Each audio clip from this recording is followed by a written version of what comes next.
Hello everyone, today we'll talk about how to fix or how to solve the problem of something went wrong on the application of DoorDash. You will click on settings.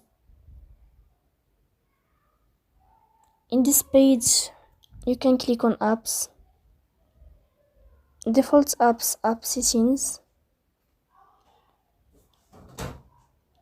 On above, you can search about DoorDash and you will enter. Here you can click on first stop and you can click OK. After that, you'll enter to the window of storage. Here you can click clear cache. Don't click clear data because that can cause you errors or can delete your account. In the end, you can turn off your phone and you can turn on your phone again. So please don't forget to support us by like and subscribe. See you next time in another video and thank you for your attention.